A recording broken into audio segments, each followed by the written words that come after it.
Doctor Abdul Kalam एक गद्दार था। उसने इस देश की जासूसी की और हमारे देश के सीक्रेट दुश्मनों को बेचे। क्यों? सुनकर झटका लगा ना, रोंगटे खड़े हो गए ना कि ये लड़की हमारे सबसे सम्मानित राष्ट्रपति और महान वैज्ञानिक डॉक्टर एपीजे अब्दुल कलाम साहब के बारे में ऐसा घटिया झूठ कैसे बोल सकती है। अरे भाई, ये सब सुन के मुझे भी गुस्सा आया था, पर ये शब्द मेरे नहीं है। ये घटिया और जाहिल शब्द किसके हैं? चलिए मैं आपको सुनवाती हूँ। एपीजे अब्दुल कलाम सबसे बड़े गद्दारों में से है भारत के। एपीजे अब्दुल कलाम जैसे लोग बहुत घातक हैं। आपको पता है जाहिल आदमी कौन है? ये है यति नरसिंहानन और ये गाजियाबाद के डासना मंदिर का पुजारी बनता है। लेकिन इसकी हिम्मत तो देखो, इस जाहिल इंसान ने इसने कैमरे के सामने हमारे कलाम साहब को गद्दार बोल दिया। अरे सच में ये आदमी कैमरे के सामने गांजा फूक के बैठता है क्या, या इसकी अकल घास चरने चली गई?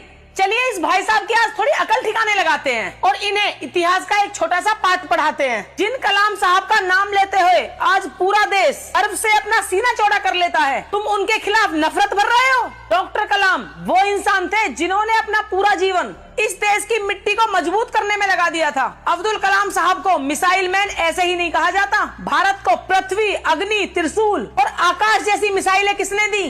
डॉक्टर अब्दुल कलाम साहब ने। 1988 में जब भारत ने दुनिया की आंख में आंख डाल के परमाणु परीक्षण किया और महाशक्ति बना, तो उस मिशन के पीछे डॉक्टर अब्दुल कलाम साहब थे। देश के स्पेस और डिफेंस प्रोग्राम को धरती से आसमान तक पहुंचाने वाले वैज्ञानिक का नाम डॉक्टर एपीजे अब्दुल कलाम है। कलाम साहब ने इस देश को जो दिया, उसी के बदौलत आज भारत सुरक्षित महसूस करता है। और तुम जैसे कीड़ों ने इस देश को क्या दिया? सिर्फ नफरत भरे भाषण, इस समाज में बंटवारा। अपने बयान में कहा कि उन्होंने देश की जासूसी की, पाकिस्तान को फॉर्मूला दिया। अरे भाई, ये स्क्रिप्ट लाते कहाँ से हो? व्हाट्सएप के किस घटिया ग्रुप के एडमिन हो तुम?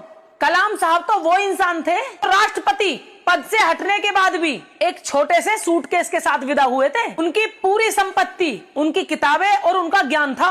और तुम सिर्फ अपनी दुकान चमकाने के लिए इस देश के कोहिनूर पर कीचड़ उछाल रहे हो। मेरी एक बात कान खोल के सुन लेना, अगर सूरज पर थूकने की कोशिश करोगे, थूक पलटकर तुम्हारे खुद के चेहरे पे ही गिरेगा। क्योंकि डॉक्टर कलाम का कद हिमालय से भी ऊंचा है और तुम्हारी सोच नाली के पानी से भी नीचे गिर चुकी है। कलाम साहब कल भी इस देश के हीरो थे, आज भी हैं और हमेशा रहेंगे। लेकिन तुम जैसे कीड़ों को ये समाज कैसे याद रखेगा? सिर्फ समाज में नफरत घोलने के लिए? अभी भी वक्त है, सुधर जाओ। डॉक्टर कलाम का नाम लेने से पहले 100 बार सोचा करो, क्योंकि जनता सब देख रही है। ये पब्लिक है भाई, ये नफरत की दुकान को ताला लगाना अच्छे से जानती है। दोस्तों, अगर आप भी मेरी बात से सहमत हो तो इस वीडियो पे एक कमेंट करके जरूर जाना और इस वीडियो को शेयर कर देना। जय हिंद, जय भारत।